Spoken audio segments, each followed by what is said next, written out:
Yeah, well, we're closing up this Jimmy Butler trade story here. I wanted to say one last thing, though, about the trade saga and what was going on with Jimmy B and other teams. I do feel like Minnesota conceded in a way. I thought you could have got a young star in return for Jimmy Butler. They went the safe route, though. They got 2 role players who will be consistent guys no matter what. So to me, what I saw from Minnesota today was we're all in on Andrew Wiggins and Karl-Anthony Towns. I don't know if that's the key, but that's what I saw today. That showed me we're going all in with those 2 guys, and we're going to surround them with pieces that help them out, with shooters. Saric and Covington are shooters. We're going to surround these guys with shooters. We might give D-Rose one last shot to be an elite point guard in this league, and that's essentially what they did today. And I ain't mad at it, but the Minnesota Timberwolves were talking with the Miami Heat, right a couple weeks before the season, really into the preseason and almost the regular season. Miami and Minnesota were close to a deal on like 3 or 4 different occasions from what I'm being told.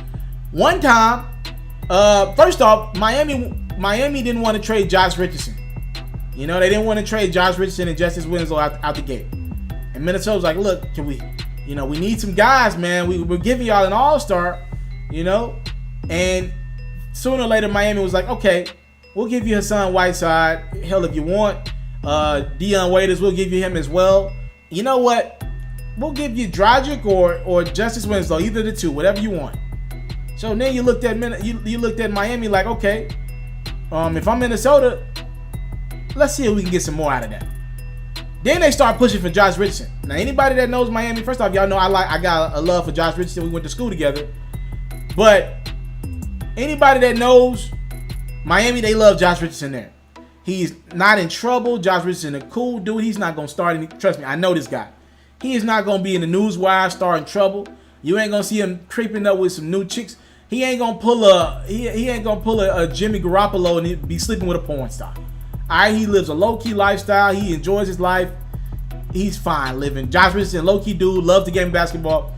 Miami loves him because they paid him they probably got him for a fairly reasonable contract. If you look at the numbers, Josh Richardson is pretty close to on average what Jimmy Butler did at his 3rd season in the league. So Josh is balling. Miami didn't want to give him up. Minnesota finally convinced Miami to give up Josh Richardson, and Miami wanted more. They wanted like 6 guys. And they wanted Miami to take back their contract of Gorgie Jang. Miami pulled out. And then the season started and they seen Josh Richardson. They was like, okay, he's taking this game to another level. We're not trading Josh. So that's what happened as of earlier today, late last night. Minnesota was talking to Miami and Philly, and I heard a couple other teams. And Miami was like, we ain't trading Josh, bro. That's off the table. So Minnesota moved on. And that's how you get to this trade where they got 2 consistent role guys. Look at what Minnesota was asking for Miami. They wanted Whiteside, they wanted Dragic, they wanted Winslow, they wanted Josh Richardson. And look what they got from Philly. No disrespect to Robert Covington. He went to TSU, a school that I have a lot of family that went to. No disrespect to Dario Saric. He was the 4th pick in the draft, I believe. A lot less than what they were asking for from Miami. And by the way, Philly didn't take back Gorgie Jang's contract, and they didn't give up Markelle Fultz either. Right? So, I'm just saying, things change, and I feel like Philly kind of humbled themselves with what they ended up getting. I think it got so bad, they was like, all right, fine, get him out of here. Reportedly, last night, Tom Thibodeau, after they lost to Sacramento, he's like, I'm done with Jimmy Butler. He's ruining the team. Get him out of here!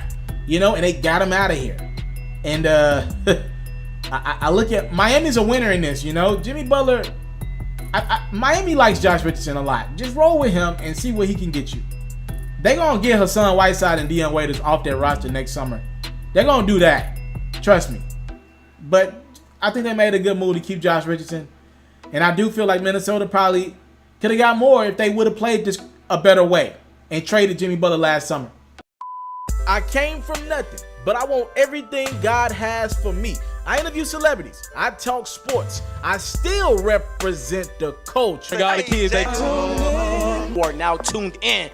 Yeah, we locked in right now, Mr. Taliaferro. Mr. Taliaferro. Mr. Taliaferro. Mr. Taliaferro. Shout out to Mr. Taliaferro. You're watching Mr. Taliaferro TV. Mr. Taliaferro TV. Here you can't do nothing but win.